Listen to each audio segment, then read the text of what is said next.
श्री स्वामी समर्थ. नमस्कार मंडळी. स्वामी कृपेने तुमच्या सर्व इच्छा मनोकामना पूर्ण हो अशी मी स्वामी महाराजांना प्रार्थना करते. आजच्या नवीन व्हिडिओमध्ये तुमच्या सर्वांचं स्वागत करते. आज आहे गुरुवार, अमावस्या आहे, म्हणजेच फाल्गुनी अमावस्या आज आहे.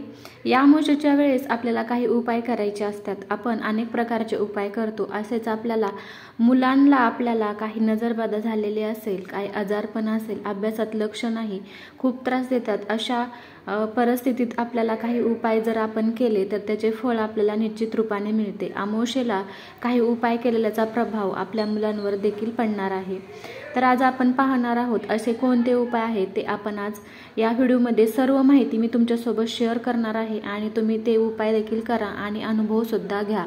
त्या अगोदर चॅनलवरती नवीन असाल प्लीज चॅनलला सबस्क्राईब करा, बेल आयकॉन प्रेस करा, जेणेकरून मी कोणताही व्हिडिओ अपलोड करेन ते सर्वात अगोदर तुमच्यापर्यंत पोहोचेल आणि एकही व्हिडिओ मिस होणार नाही. आपले व्हिडिओ स्वामी भक्तीसाठी आहेत किंवा लोकांना देवापर्यंत पोहोचवण्यासाठी, देवाची सेवा करण्यासाठी आहे. तर तुम्ही चॅनलला नक्कीच लाईक आणि सबस्क्राईब करून चॅनलला पुढे न्या.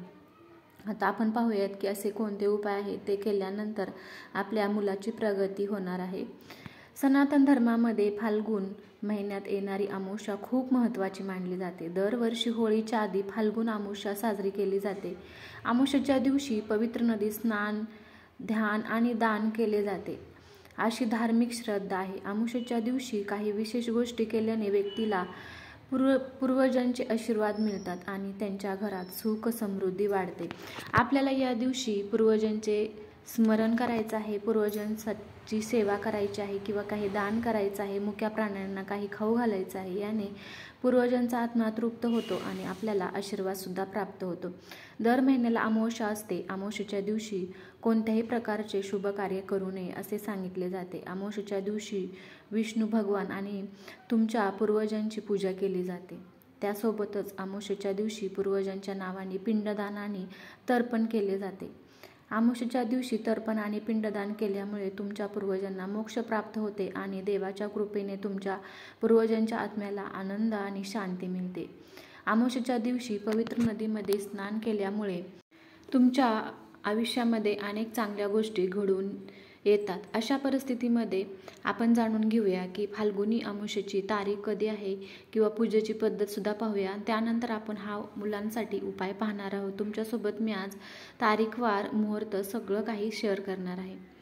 फाल्गुन महिन्यात कृष्ण पक्षातील अमावस्या तारीख 27 फेब्रुवारी रोजी सकाळी 8:54 सुरू होईल आणि ती दुसऱ्या दिवशी म्हणजेच 28 फेब्रुवारी रोजी सकाळी 6:14 संपणार आहे. अशा परिस्थितीत फाल्गुन अमावस्या 27 फेब्रुवारी रोजी साजरी केली जाईल. या दिवशी काही विशेष गोष्टी केल्यामुळे तुमच्या आयुष्यातील अडथळे कमी होण्यास मदत होते आणि तुमची सर्व महत्त्वाची कामे पूर्ण होतात.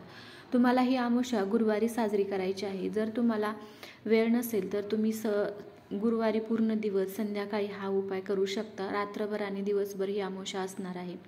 फाल्गुनी अमावस्येचा मुहूर्त काळ आपण पाहूया. ब्रह्ममुहूर्त सकाळी 5:09 ते 5:57 पर्यंत आहे. संधी प्रकाश वेळ संध्याकाळी 6:07 ते 6:42 पर्यंत आहे. निशिता मुहूर्त 12 फेब्रुवारी रोजी सकाळी 12 ते 8:57 पर्यंत असणार आहे. अभिजित मुहूर्त दुपारी 12:11 ते 12:27 पर्यंत असणार आहे. सूर्योदय सकाळी 6:47 असणार आहे. सूर्यास्त संध्याकाळी 6:20 असणार आहे. फाल्गुन अमावस्येची आपण पूजेची पद्धत पाहूया. फाल्गुन अमावस्येच्या दिवशी सकाळी लवकर उठून आंघोळ केल्यानंतर स्वच्छ कपडे घाला. त्यानंतर सूर्यदेवाला अर्पण करा. या काळात तुमच्या पूर्वजांच्या उद्धारासाठी खऱ्या मनाने प्रार्थना करा. देवघरात दिवा लावा आणि भगवान विष्णूची पूजा करा. विष्णू भगवानला फळे आणि मिठाई अर्पण करा. भगवान विष्णूच्या मंत्राचा जप करा. त्यानंतर जीवनात सुख आणि शांती मिळावी म्हणून प्रार्थना करा.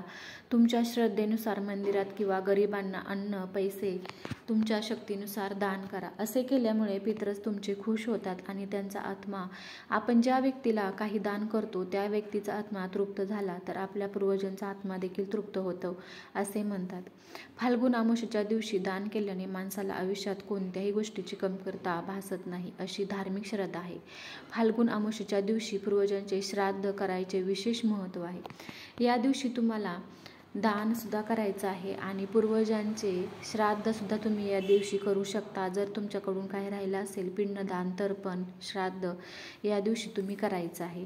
आता आपण पाहूयात की मुलांवरतून कोणत्या अशा वस्तू टाकायच्या आहेत त्याने आपली मुलांची नजर जाणार आहे किंवा आजारी पडत आहेत किंवा त्यांना कुठला दोष लागलेला आहे, अजिबात ऐकत नाहीत, अभ्यास करत नाही, त्यांचं कशावरतीही लक्ष लागत नाही. यावेळी आपण हे उपाय करणार आहोत.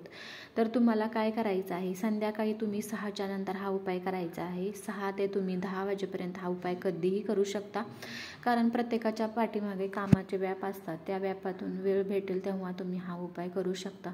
तर तुम्हाला काय करायचं आहे, एक वाटीभर तांदूळ घ्यायचे आहेत किंवा मुठभर तांदूळ तुम्ही घ्यायचे आहेत. तांदूळ घेतल्यानंतर तुम्हाला त्याचा भात तयार करायचा आहे. एका पातेल्यामध्ये मीठ न घालता त्याच्यामध्ये काहीही घालायचं नाही, फक्त ते भात शिजवून घ्यायचं आहे. शिजवल्यानंतर तुम्हाला एक द्रोण किंवा पेपर घ्यायचा आहे. द्रोण असेल तर तो द्रोण घ्यायचा आहे किंवा पेपर असेल तर पेपर घ्यायचा आहे किंवा नसेल तर तुम्ही डिशमध्ये सुद्धा घेऊ शकता. पण तुम्हाला ते शिजवलेला भात अजिबात शिल्लक ठेवायचा नाही, संपूर्ण भात तुम्हाला घ्यायचा आहे. जर तुमच्या घरामध्ये 2 मुलं आहेत, 3 आहेत तर तोच भात तुम्हाला वेगवेगळा करून घ्यायचा आहे, म्हणजे वेगवेगळ्या वाटीमध्ये तुम्हाला तो भात घ्यायचा आहे. पण शिल्लक ठेवायचा नाही किंवा तोच भात खायचा देखील नाही. तुम्हाला तो भात घेतल्यानंतर त्या भातावरती तुम्हाला थोडीशी मोहरी टाकायची आहे. बघा, पिवळी मोहरी असेल तर तुम्ही टाकू शकता. पिवळ्या मोहरीचे खूप असे उपाय आहेत, त्याने कितीतरी नजरदोष, वाईट बाधा सर्व काही दूर होतं. त्यामुळे तुम्ही पिवळी मोहरी घ्यायची आहे. पिवळी नसेल तर काळीसुद्धा घेतली तरीही चालेल, पण पिवळ्या मोहरीचं अधिक महत्त्व आहे. त्यानंतर तुम्हाला त्याच्यावरती थोडंसं दही घालायचं आहे. 1 चमचाभर दही घालायचं आहे, मोहरी घालायची आहे. तुम्हाला ती वाटी घ्यायची आहे. मुलाचं तोंड फक्त दक्षिणेकडे होणार नाही किंवा आपलंसुद्धा दक्षिणेकडे होणार नाही याची काळजी घ्यायची आहे. अशा पद्धतीने मुलाला बसवायचं आहे आणि मुलांवरून ती वाटी घेऊन तुम्हाला 7 वेळा उतरवायची आहे. आणि उतरवत असताना तुम्हाला श्री स्वामी समर्थ, आज स्वामींचा गुरुवार आहे तर तुम्हाला श्री स्वामी समर्थ म्हणून ती वाटी उतरवून तुमच्या घरातून बाहेर फेकून ती भात द्यायचा आहे. म्हणजे तुम्ही एका झाडाच्या बुडाला किंवा मुक्या प्राण्यांना खाऊ घालू शकता, कोणाच्या पायात जाणार नाही याची काळजी घ्यायची आहे. जर तुमचा मुलगा बाहेर देशात राहत असेल तर तुम्हाला व्हिडिओ कॉलवरती सुद्धा हा उपाय तुम्ही करायचा आहे. तुमच्या घरामध्ये 2-3 मुलं आहेत तरी सुद्धा हा उपाय वेगवेगळ्या प्रकारे करून तुम्ही बाहेर टाकून द्यायचं आहे. घरात मात्र ठेवायचा नाही, कारण त्याच्यामध्ये सर्व दोष, त्या मुलाला जी पण काही वाईट बाधा आहे ती गेलेली आहे, त्यामुळे तुम्ही ती बाहेर फेकून द्यायचं आहे. अशा पद्धतीने तुम्हाला छोटासा उपाय आहे तो करायचा आहे. आणखी एक मी तुम्हाला उपाय सांगणार आहे तुमच्या घराच्या प्रगतीसाठी. म्हणजे तुम्हाला केळीच्या झाडाला 7 प्रदक्षिणा घालायच्या आहेत. 7 प्रदक्षिणा घालत असताना श्री विष्णूंचा एक मंत्र देखील म्हणायचा आहे. ओम नमो वासुदेवाय नमः, ओम नमो भगवते वासुदेवाय नमः. या मंत्राचा जप करत तुम्हाला 7 प्रदक्षिणा घालायच्या आहेत.